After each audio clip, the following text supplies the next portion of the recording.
Pals and friends, we're going to get started right now. We're going to do some Arabic today.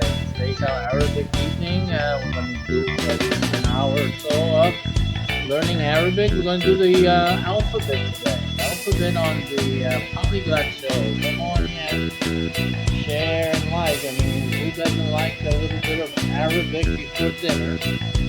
So, let's you know you do. You know you love some Arabic before dinner.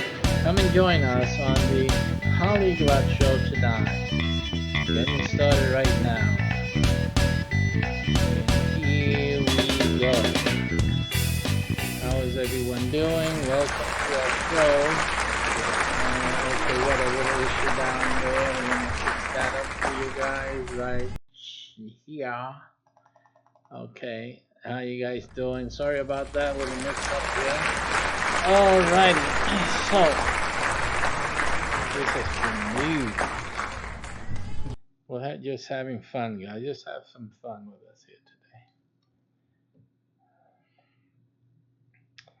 So, Polyglot show. You got one camera here is all the way up in my face, and the other one's far away. So let's do some configuration. I just walked in. That's why everything is so out of whack right now. So just let me fix this up for you guys, and because I know you like the close up. I know that, especially when we're doing Arabs, right? We're doing Arabic. We gotta be close up and you know close, friendly like. All right, yeah, I'm a little. I said just carrying on the fun. Had a good day. Was with the missus, the wifey. We had our day of free time, I guess you would call that, and just taking in a movie or so, and just spending time. But we both deserve to take a break. Wow, I'm telling you, between yesterday and you know today, I just carried through that break because I really did need a break. People say, "How do you do it?" It's not easy, and fighting with everything that I have to just get things done. It just takes a toll. So yeah, we went to the movies. We saw the Invisible Man. Invisible Man today. So I'm not gonna give anything away. If you like a suspenseful movie and something to make you get a little unsettled here and there, they did a good job on that one. And anyway, I'm not gonna give anything away, but I don't know about you guys. Anyone who saw it, did you like the ending of it? Did you figure out really? Figure things out? So it's one of those movies that at the end you just can't figure out, is it A or is it B? I mean, you know. So it's something like that. I'm not gonna give any details on it, but it's if you like the you know if it intrigues you the idea of an invisible man and stuff and this one does a good job, really good. It's a little surprising the way they oh did I say that? Oh my, about the way they use the how they get you know the invisibility. I think all the uh, most of them or some of them are I can't really say. I haven't seen all of the Invisible Man movies, but it's a little different and it's good. It's but anyway. So if anyone's seen that, I don't have any chats open yet. Let me do that. We're gonna do the alphabet today, and get started. I'm also going. I don't know if I'll do it during this show. I probably will. So this is gonna be a little different show because because of the Hebrew class on Sunday. I felt that it would be really, as I warned you guys would happen, that it would be really good if we did some software coding. I have a need to do a piece of software. It's a different language too, right? A coding computer, some coding language at least, and I'm going to help facilitate our learning. I'm going to create a piece of software. So I figure I might as well try that today with you online, and just to make it, you know, one show and not, you know, compound. I don't have all that time to be doing one thing and then doing a separate software show and stuff like that. So I'm going to do it all together. I think that's what we'll do today, actually. Just thinking about that just came to me that I really should work on that software. Hey, I'm trying to figure out what to use for the for our chat, and just found it. So the chat will be enabled in a moment. Okay, yeah. So now I'm connected to the chat. How you guys doing? I see how many of you are with us. Thanks for watching me. I try to make the. By the way, usually when I introduce the show, I let you guys know and remind you that this is really not a what you call it. Oh, you need to learn Arabic because you need it for a job, or you have to go to you're going to some Arab country in a few months. This is really not the show for you. This is a show if you want that professionalism and intensity.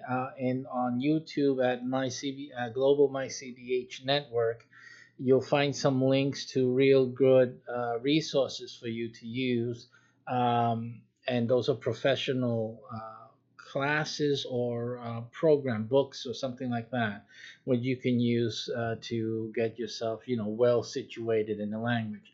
This is considered these shows, the polyglot shows that I do, just like and even less than, you know, those books like for dummies, this for dummies, that for dummies. So I like to look at it as it's a fun program.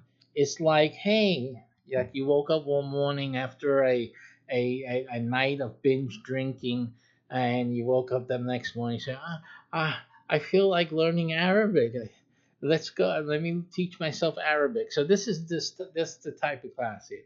Now the reason that I'm doing it is to help motivate most of you to just start learning new things, really, and learn at least a language. Because most of you could pick up a new language just with the words you already know. So we know we've been finding that out.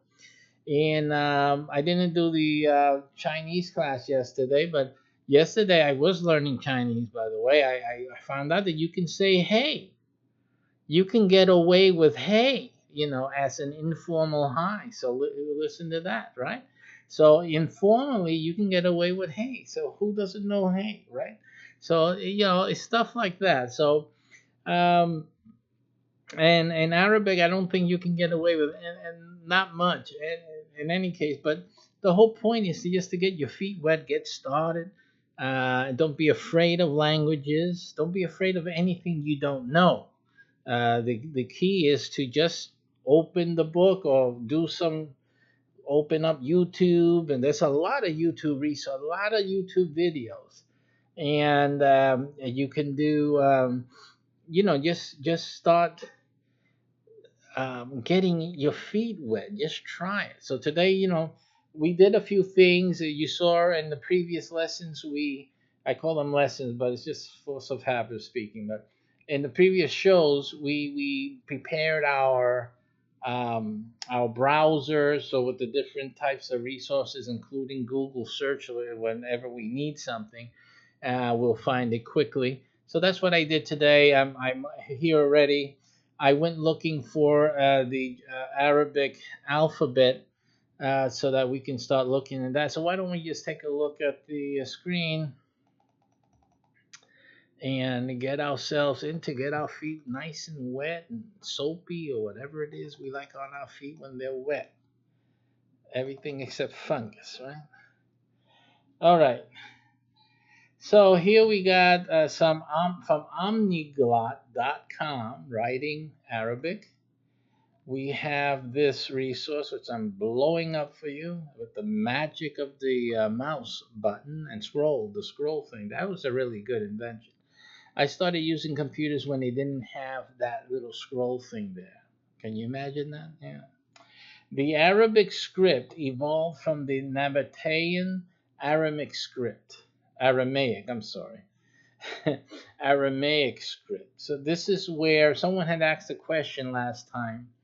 Is there any similarity between Hebrew and Arabic? And yes, there is a an original root or familiarity or shared origins. And here you see that the Aramaic is part of that or is its basis. It has been used since the 4th century AD, but the earliest document and inscription in Arabic, Syriac, and Greek dates from 512 AD. The Aramaic language has fewer consonants than Arabic. So during the 7th century, new Arabic letters were created. New Arabic letters were created to avoid or were created by adding dots to existing letters. Here we go with the dots again. In Hebrew, we have the nikud, right? Now they got dots also in Arabic. So they added new letters by adding dots. It doesn't mean I don't know if they are for vowels or not. We'll find out. Letters in order to avoid ambiguities. Further diacritics, which is what they're referred to. This is what the Hebrews say as nikud.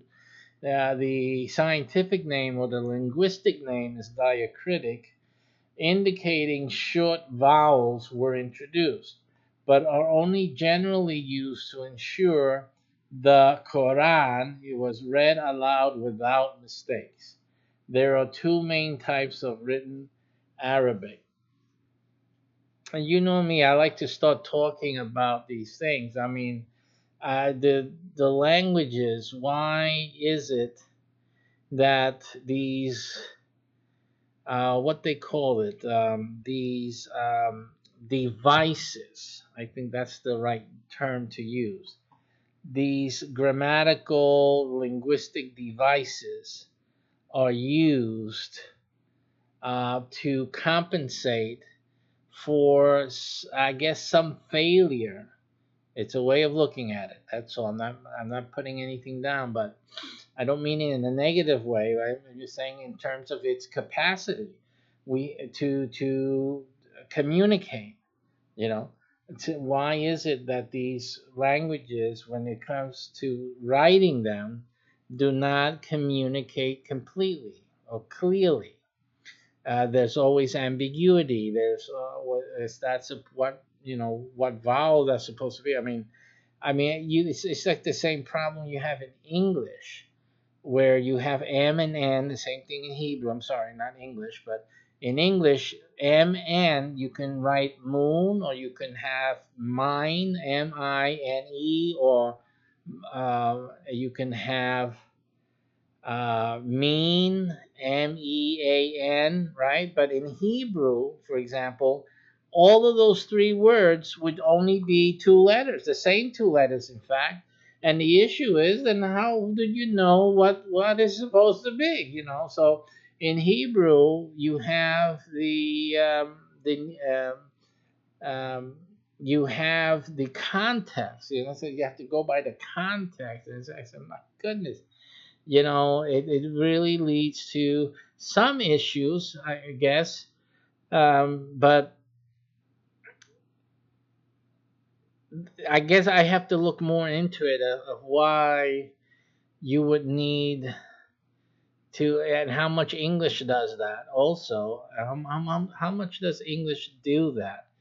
I mean, when we're speaking, words may sound the same, as in mean and mean, how do you know what I'm talking about? Mean. It's a spoken language. The phonetically sounds the same. Those two words.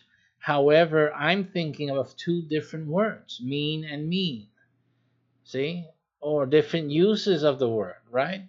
So how do you know? When you're writing in English, you would have to use the context to know that in one instance I'm talking about a feeling of being vengeful and angry at something or whatnot, and doing something, acting out in a mean way, right? So you know that means is that mean. But then, if we're talking about mathematics or something related to numbers, and then if I use the word mean, it doesn't mean that someone's angry, right? Oh, right now I use the mean again. It doesn't mean as in meaning. What does that mean? Again, now there's three different definitions, three different uses of the word spelled basically the same way, yes, and then but they mean different things. How do you know what it means? By the context of what is being spoken. Then we see in these languages like Hebrew, and here as in Arabic, that it's transmitted also onto paper, and in English too. I mean, it's written the same way. How do you distinguish? By the surrounding word. But for some reason, it appears to me, and I guess to the casual observer, that there is a difference here. And speaking about it though, we see that there isn't a difference really. It's really the same thing. Now, what we don't have though, we don't have the issue of having to add dots and dashes and tongues or whatever to or squiggly lines necessarily in English to have different new letters or to give more meaning. There are some in other languages like Spanish. You have they write things differently. They use um, some squiggly lines. The tilde, I think it is in Spanish, which makes the n a yen like that, yeah, instead of just n. And then forget which other language, but when we do the Portuguese, Brazilian Portuguese and Portuguese, they use the other type of letters that have that. And then you saw German that has that sz sound, was it? That looks like a strange looking B, and it's the only language that uses that symbol as well. So again, that's it's fascinating. The reason why I say that it's fascinating because it's interesting to see how the minds of a culture, develop these fixes, the ways of solving, and I like to look at the way people, and now that I'm looking at the languages, how cultures resolve these issues, these problems, these shortcomings. How do they go about resolving it, and I'm sure that has an impact, or it's either a result or an impacting factor on other things, other cognitive things, development throughout the ages, the years that they've been doing this, practicing this, etc., etc. So it's interesting to see how the brain adapts, because of course it's not that they have Hebrew brains or they have German brains or they have Arabic brains, English brains, Spanish brains, Italian brains, Portuguese brain. It's a brain that is exposed to that environment, and that is the communicative symbology and expression that they are growing up and developing and learning. So it's just simply these are just tools of learning, tools for communication, which are quickly adapted by the young, developing child and mind, and becomes enculturated. It just simply is part of it becomes normal for them. In Hebrew, the nikud is used to train the child to be able to read, and also to us children, us beginners here. But later on, you don't need it anymore, because now, since you become familiar with the language and the context, then within the context you already see, you recognize the letters, and you already know what the word is. So it's not like you're reading the word, you are recognizing the word. Does that make sense? Because it's like in English, when we read something, like, right, we're reading here on the screen, you're reading this. There's no interpretation, or there's no recognizing of the word. In other words, that literally, or what's written, is not the word. It is the word. It has the vowels, it has the consonants. It's there. You just read what's there. But and that's the way they train the kids, right? In the Nikud, in Hebrew, you read what's there because it has the dots and it has the dashes. So by reading what's there, you read what the word is. However, as they go into adult age, somewhere along the line, they stop using the Nikud or needing it, and then they just use the contextual um, indicators to then, for you to then recognize the word. You see that you recognize it as opposed to reading it. So what is the better cognitively? Is the recognition, or the ability to recognize, or is it the ability to just simply to read? And what is better? These type of things I will be looking into in future episodes as a factor of understanding. But this type of thing interests me. And what are we seeing? Some cognitive benefit? Is there a cultural cognitive benefit? And exactly what is there, or is it minimal? Is it probably undistinguishable? I personally haven't heard anyone speak to this issue. This issue is of great interest to me. So anyway, I'm sharing my thoughts on that. Okay, so further diacritics indicating short vowels were introduced, but are only generally used to ensure that the Quran was read aloud without mistakes. There are two main types of written Arabic. You have classical Arabic, is the language of the Quran and classical literature. It differs from modern standard Arabic, mainly in style and vocabulary, some of which is archaic. All Muslims are expected to recite the Quran in the original language. However, many rely on translations in order to understand the text. Okay, so, and then we have a modern standard Arabic, al-lugatu, so the universal language of the Arabic-speaking world, which is understood by all Arabic speakers. It is the language of the vast majority of written material and of formal TV shows, lectures, etc. So the modern standard Arabic is what's being spoken day to day, or understood more readily, and things that are being produced.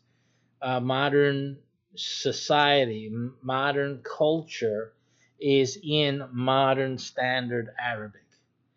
However, the classical Arabic is something that Muslims are expected to recite. So Muslims can recite, but it doesn't mean that they understand, right? So that may be of some impact on what we're doing. Now, I would be interested in be able to recite personally parts of the Quran in the original language. That personally would be something of interest to me, as I'm into the Bible, into Torah, and I picked the Arabic language to also be able to make direct verbiage and bring a message in the Arabic language to the and using the Quran. So that is something that I would want to be able to do as well. And my leaning would be to do the classical myself, because I'm not going to worry about being able to speak in Arabic in a Muslim, or I say Muslim, an Arabic country.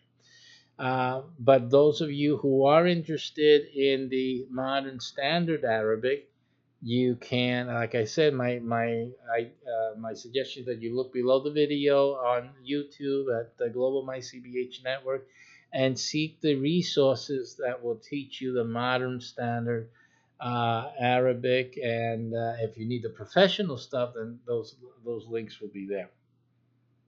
So I'm okay with the classical Arabic because in either case, I expect, and I may be wrong, but I expect your typical Muslim Arab to be able to understand what I'm saying through the fact of they have to recite it or know it from the Quran. So that is my thinking and my leaning on it. Since I delve a lot in biblical things, and that's what I would be interested in knowing and recognizing if I heard it and know what the person was saying. And I expect, because I believe that even given all things equal, I should be able to talk to any Arab using Quranic messages, using the Quranic verbiage. I believe that I should be able to communicate to any Arab out there. I may be mistaken, so I'm going to ask a question. I'm going to ask somebody a question that I know who's an Arab, and I'm going to ask him that if I was only able to say parts of the Quran, and not just the whole text, just the way the Quran says this, that, if it mentions something to drink, if it mentions to sit down, or I need to go to sleep, or something like that. If that's in the Quran and I recite it, is that will a regular Arab person understand me? And so if they tell me yes, then that's good enough for me. That's all I need. I just need when I speak the Arab, I need somebody to understand me. It's simple. So they'll say, oh, yeah, yeah. I don't know if they'll say I am speaking, they necessarily see it as the classical Arabic. Maybe they will. Who knows? But the point that I'm talking about, will they understand what I'm trying to say? So I go with, you have to have enough brains. When I'm talking, I'm doing my shows even. Some people just don't have the capacity to deal with what I'm doing. I understand that. Yeah, you just have to deal with it. If you have the capacity to deal with me, then you can deal with me. If you don't, then you can't. It's just as simple as that. So I look at it in that sense, and I wouldn't mind just focusing on the classical Arabic. It's not something that I will find a problem for me. So I'm not going to take care. What I'm going to say is that for the rest of these Arabic shows, I'm not going to be careful, if you will, if I'm learning Quranic classical Arabic as opposed to modern Arabic. I'm not making the selection. I'm just going to learn as it comes along. Whatever is available, I'm going to learn it. And really, it's up for the Arab with a brain to make sense of me when I'm talking in Arabic. Okay, that's it. And they don't have a brain, then, even if they didn't understand the language I was using, and they don't have a brain, I couldn't care less to talk with a person like that, because there's nothing for me to say. All right. So again, that's my opinion on that. Each Arabic speaking country or region also has its own variety of colloquial spoken Arabic. Isn't that lovely? These colloquial varieties of Arabic appear in a written form in some poetry, cartoons, comics, plays, and personal letters. There are also translations of the Bible into most varieties of colloquial Arabic. Now, this is what we want, right? So we can find a translation of the Bible in any of the Arabic colloquialisms. That's okay too. Arabic has also been written with the Hebrew, Syriac, and Latin scripts. So there you go.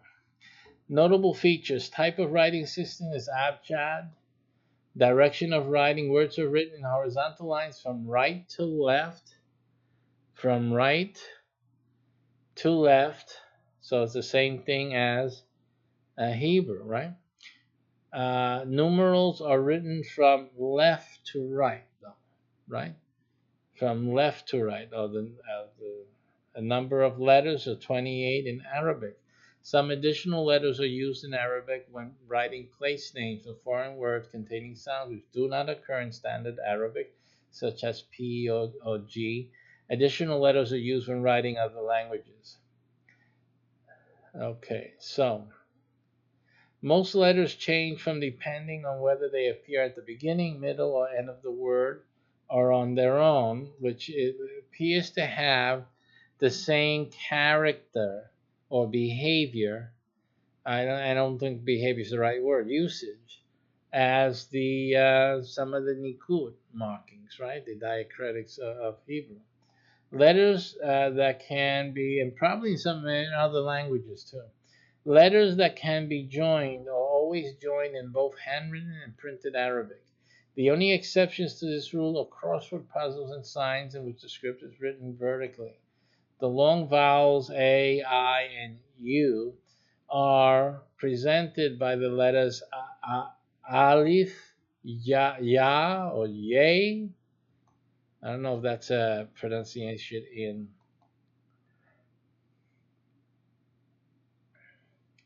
if that's supposed to be a pronunciation in Arabic. All right, I'll leave that be. This is going to be a tough one.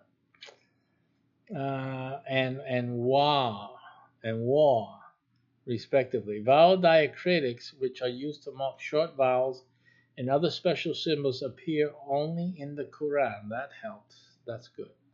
They are also used through, though with less consistency, in other religious texts, in classical poetry, in books for children and foreign learners, and occasionally in complex texts to avoid ambiguity. That's what I'm talking about. Complex text, things that need a brain. You have to clear up or take out any chance of ambiguity. I mean, this is like what I call a shortcoming in the language. In English, we don't need to do that. It's English when you have a comic book, and it's English writing signs. So again, I'm not telling that like English is the master language. This is the best language of all. But if you have to add clarity to a language on things that need a brain, then you have this tells me something to me. It tells me, what happened here. Okay, something's going on. Something happened here. Okay, so I don't know how anyone else looks at it. I would love to hear other people's opinion on that. And again, when if someone can comment, if you are Arabic speaker, with all due respect to you, because I'm not, I'm just looking at things the way they look, they appear. So if you guys have more clarity with honesty and integrity, you can communicate that on any of the messages or the comments. I we would appreciate it, and I would let other people know when you post it and you explain, your view of it and blah blah blah with all respect and what you call it, and representing the language that you speak and love. Um, just say the truth. Let us know because I need to know. I'm really looking to understand why that is the way it is. Okay. Sometimes the diacritics are used for decorative purposes in book titles, letterheads, and nameplates, and you've seen that, right? You've seen that when you see some Islamic books or something Arabic, it looks good to have you have those little things and dots, and it makes that text look artistic, and it's a very artistically written language, isn't it? It's like looks like art. It looks like something you would buy in a rug or in a wall plate, right? A wall ornament or something, or it looks good. It just has a nice look to it, right? So yeah, so I can see that. So obviously, if they do this too, also, don't you see that this also shows you something about the language, about what is culturally valued, right? Culturally valued, what is perceived culturally. I think that's important stuff to consider. And I think these things that are being revealed to us as we study the language is important. This is also the same with the Chinese.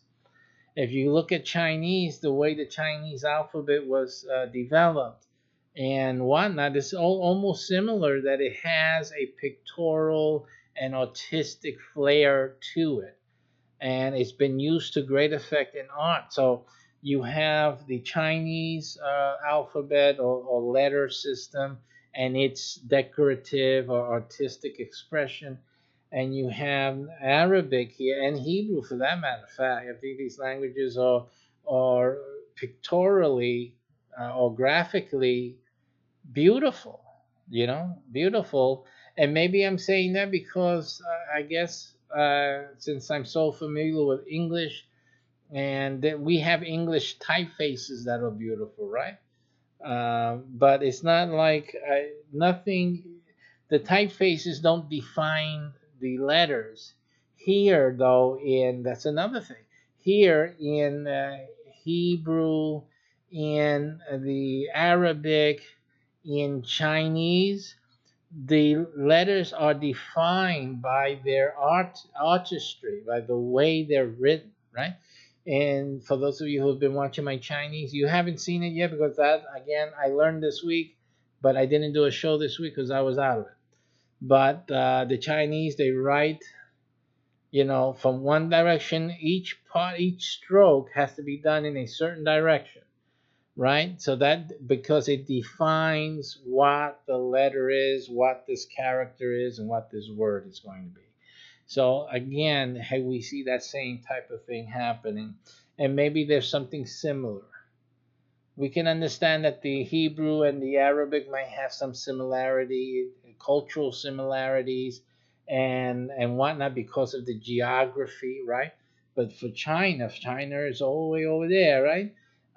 For them to have that same thing, it means something to be looked at. I don't want to go into it too much now, because I have to do a lot more research on that, but it just intrigues me. It intrigues me to know it. Okay, so here we have a letter, an alphabet that we're just going to have to start getting familiar with. Now, these are the consonants that we see here. I'm not trying to say any of them yet because I have no idea. So this following chart shows the letters change in different positions. So again, we got a long way to go as we start looking at these writings. Now we have the Arabic vowel diacritics and other symbols. So here we have the letters, plus now you got those dots and the dash here, dash up top and bottom. Again, we're not going to try to read these yet. I'm just getting ourselves just to start looking at the problem ahead. Okay, we just want to familiarize ourselves with the issues we are going to confront in our future. Okay, these are challenges. So here we just got a lot of stuff. All right, and then they're still not finished. We got some numerals here to deal with, and again, I guess the numbers we can learn easily, right?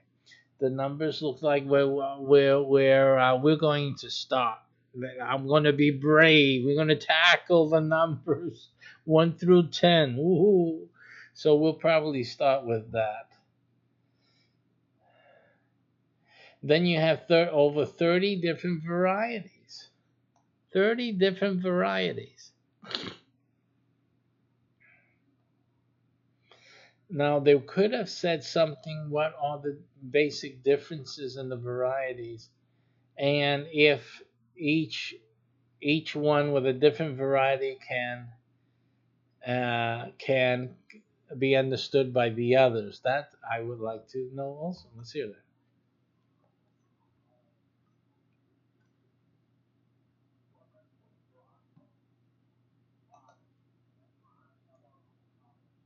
One moment. I'm going to put that on your. Have you listen to that? One moment. يولد جميع الناس أحرارا متساوين في الكرامة والحقوق، وقد وهبوا عقلا وضميرا، وعليهم أن يعامل بعضهم بعضا بروح الإخاء. Or English. Let me think. Okay. Woohoo. So the translations here, how fortunate. All human beings are born free and equal in dignity and rights. They are endowed with reason and conscience and should act towards one another in a spirit of brotherhood. Wonderful, right? Isn't that nice? So, yeah, so you can say great things in Arabic. All right. So, like I said, we're going to work on that. What I wanted to do, let's see what time is left, how much I've been talking. Okay. So, what I'm planning to do now before I do any other classes, any one of these shows, is I want to make a visual basic. 'Cause that's I do basic things. I do a lot of things and basic, not the software only and everything. So as long as I do a lot of things and my proficiency is basic at minimal, okay, of anything, but I get through, So that's hey, that's good. So I'm going to create a piece of software that's going to test me or help me or what would you call that, coaching me or prompt me. That's correct because it doesn't have a brain to coach me. But I'll make a piece of software that prompts me with like flashcards, right? So that it can test me on the language that we're learning. So let's say for the Hebrew, we'll do the Hebrew letters.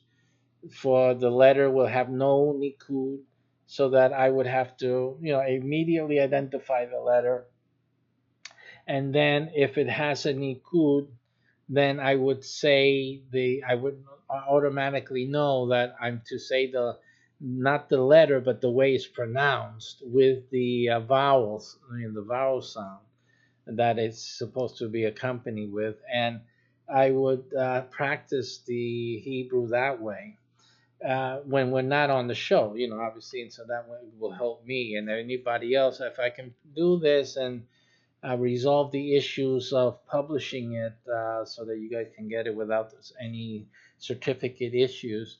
Then I will offer it to you guys as a help for you guys to use. So that's what I'll do.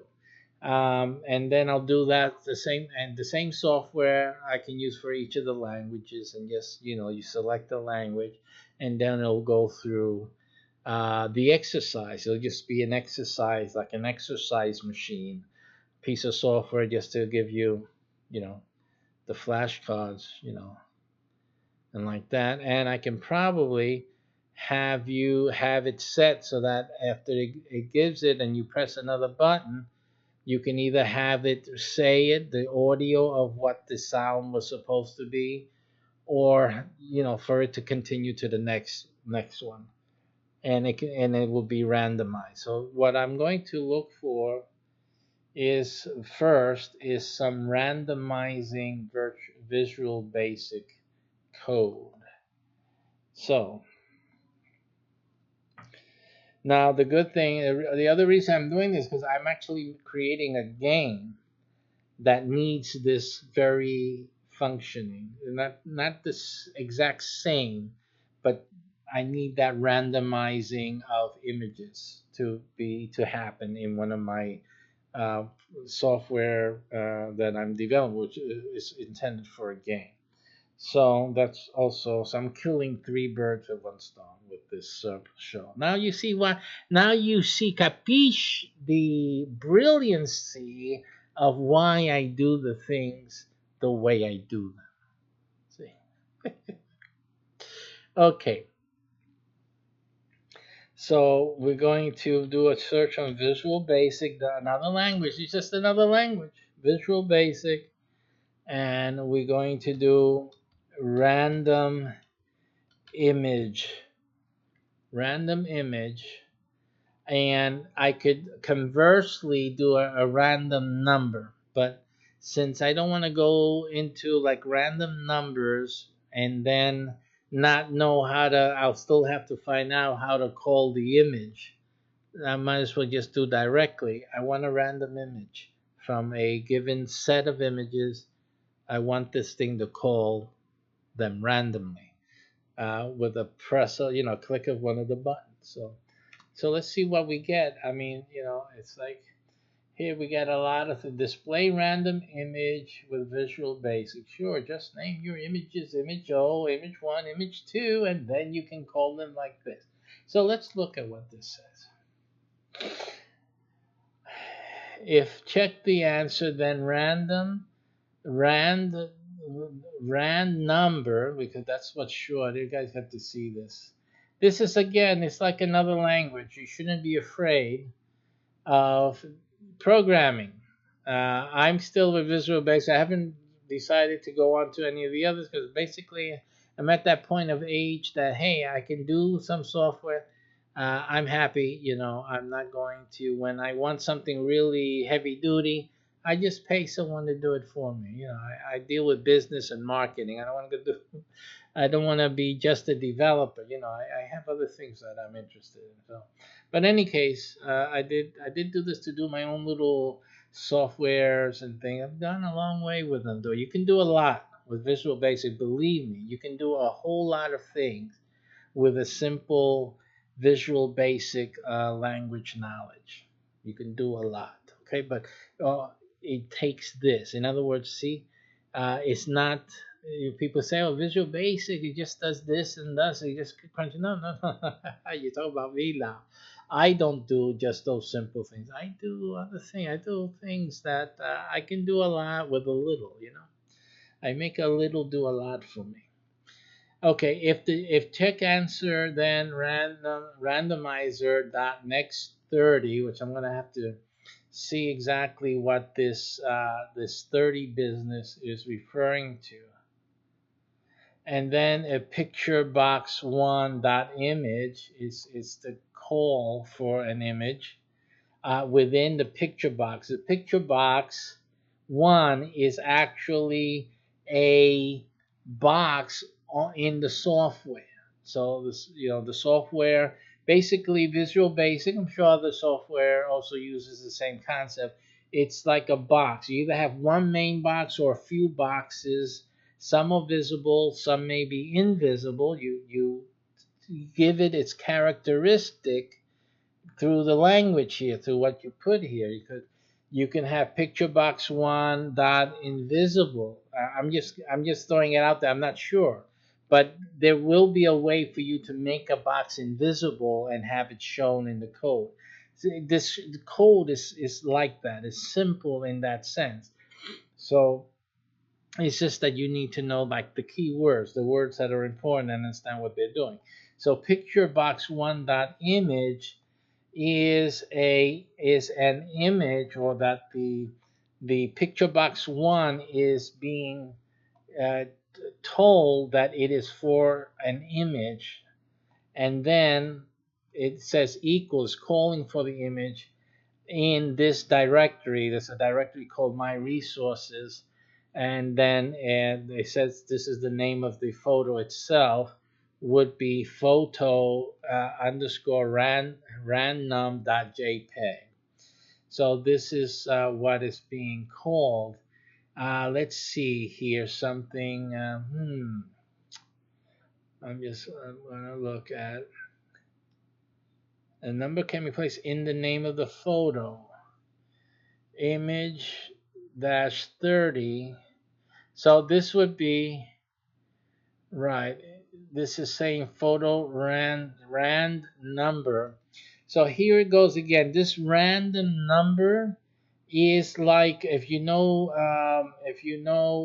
algebra, this is like x in algebra, that it can be any number. So this is how this is being used. Random is simply a random number. The language itself is telling it this is a random number. So you're going to choose a random number. And then it will call for that random number here. See, photo random number here. So when the software runs this script right here, runs this command because it was clicked, right?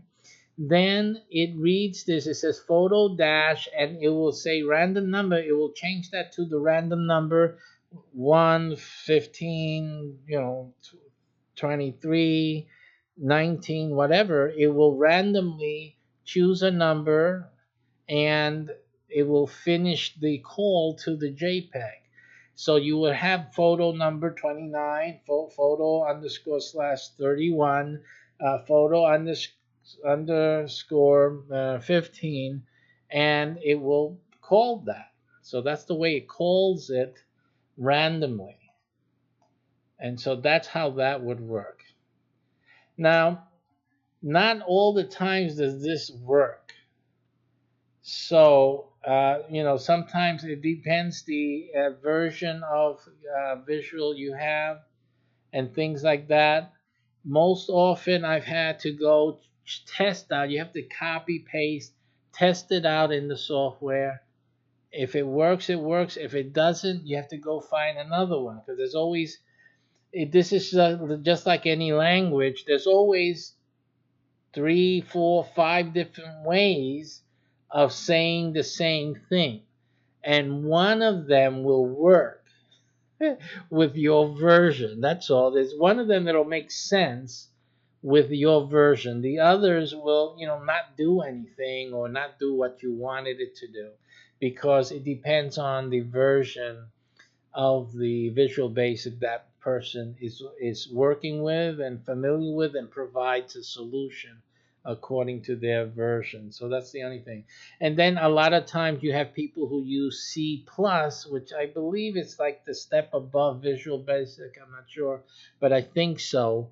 And so it's a little, it looks like Visual Basic, but it's more different, more, I guess, more brief, more concise, I'm thinking. And then obviously those codes will not work in your Visual Basic. Visual Basic is offered, by the way, free community version from Microsoft.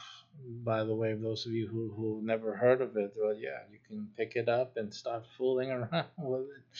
Okay. But anyway, but don't do it. Listen, don't do it unless you got some specific reasons for doing it. You have like you're doing some business. You like to have your own product.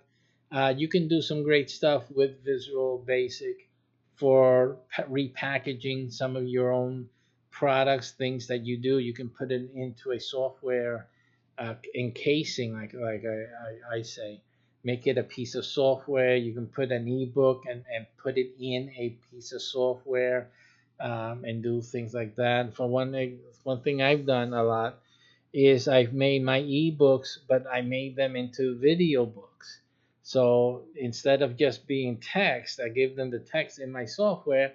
I also give them a video, some videos that I will do to accompany the book. And so, yeah, they go there and then they see, oh, check video number, whatever, or I haven't been able to get them to click on there and for the software to show it inside the software. But you can tell them click button number 3 on the left panel, on the video panel, whatever, and they can go press 3 or 33, whatever it is, and get that information, more detail. I've used it for a lot of things, and you can do that with images. You can do that with audio, other types of resources. You can have it open up different platforms, do a lot of little things, little nifty stuff. But again, it's based on your creativity, what you can do. So that's basically things that I've been doing. So it looks like that would be it. Now I don't have any of the pictures ready, so I won't be able to show you the software. I'm going to do is end the program with this today, and I'm going to be working on this during the week. And probably by the next time we do our show, I'll have something to start us off on learning the alphabet and vowels. And the same thing will be done for all of our other languages this week. Mostly, I'm going to start working on the software. I'm pausing all of the languages more or less, especially these like the Hebrew, the Chinese is going to need this particularly. The Arabic, I won't need to do this for the Portuguese or for the Italian, and maybe not for the German, but definitely these languages, the Sunday, Monday, Tuesday languages, we're going to have to develop this software to develop more familiarity with these letters and vowels and things of that nature. And I'm also again will be using this code if this is the one or another one that we find that works with the game that I'm creating. Not Space Parian, by the way, those who know the Space Parian game, but another game, Symbolum, that I've been also working on. It's in the background. I wanted to use in that game this coding like that. All right, so that'll be it for today. Um, like I said, we got a lot ahead of us, and we're going very slowly, but we are going to move on ahead. And I'm hoping that at least with these things that you're seeing, you can do. Now, even now, bringing up like making a piece of software to help me learn these languages, to read these languages, and to enunciate. You see that, listen, why am I able to do this software? You have to ask, why can't I do this software? Because I did not say simply, I don't know. I don't know this. I don't know that. Or I didn't say, I can't do this. Or I can't do that. I, if somebody knows how to do it, I can learn how to do it too.